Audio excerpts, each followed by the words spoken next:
Hello,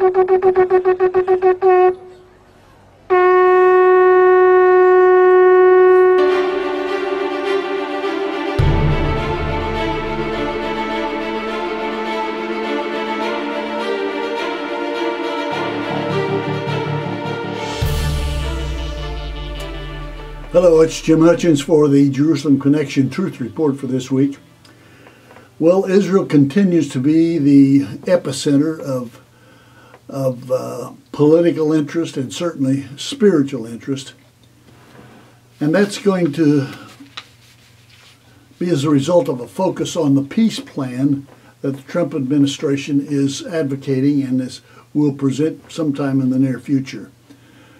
The representatives of the Trump administration have been in the Middle East talking with the people who would be involved in it and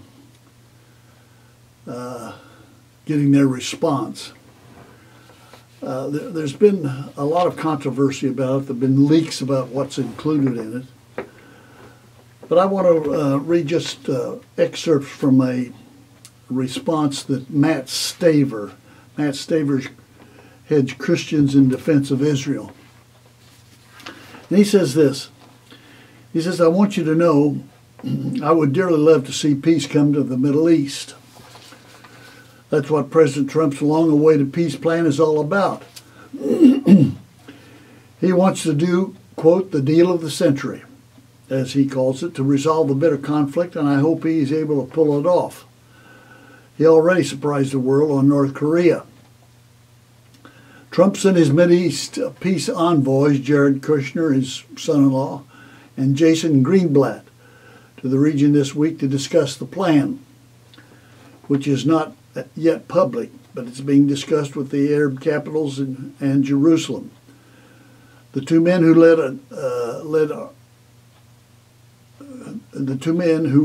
who are lead architects in the Trump plan visited Jordan, Saudi Arabia, Egypt, Qatar, and Israel on the Whirlwind Tour. On Monday, today, Trump talks with Jordan's King Abdullah at the White House.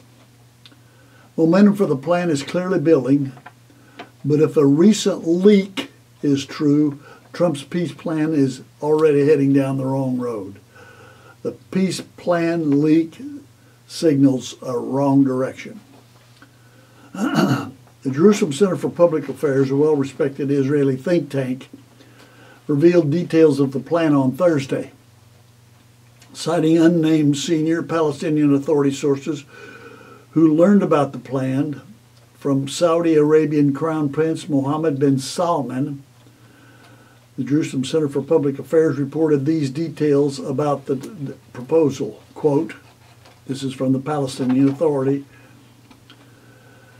Quote, the Gaza Strip will be declared an independent state, together with parts of the West Bank, that's where central Israel is, Judea and Samaria, excluding East Jerusalem and the Temple Mount. The Palestinian capital will be located in the Jerusalem suburb of Abu Dis, along with several Arab neighborhoods in northern Jerusalem. You may not be familiar with its geography, but here's the bottom line. If this leak is correct, Trump's peace plan calls for Israel to surrender land God gave to Israel. Quote, parts of the West Bank, for example, in exchange for peace. What do you think? Staver asked. What do you think? Should Israel give up land for peace? Should Jerusalem remain the undivided capital of Israel? We should remember, and history verifies, every attempt since 1937 to swap land for peace between Jews and Arabs has proven fruitless, even catastrophic. Staver has a questionnaire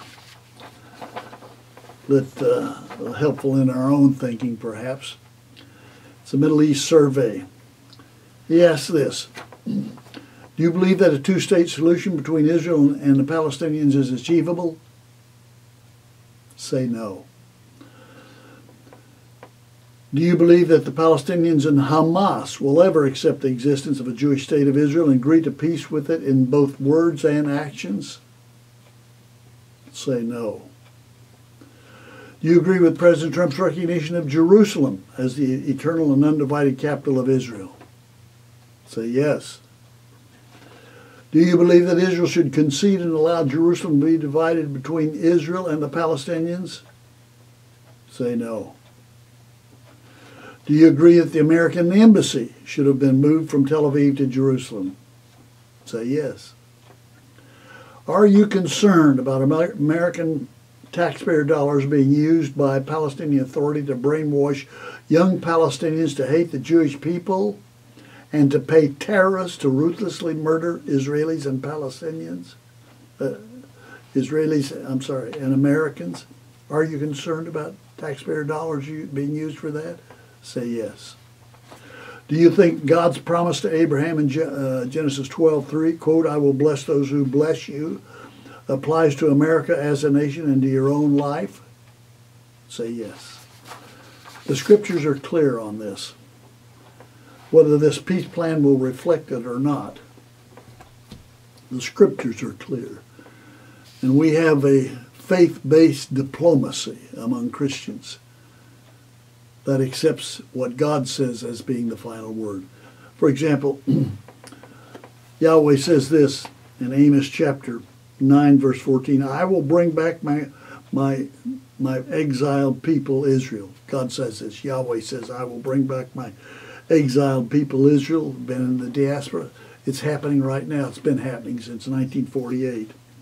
They will rebuild the ruined cities. They'll live in them. That's what's happened. They'll plant vineyards and drink their wine. They'll make gardens and eat their fruit.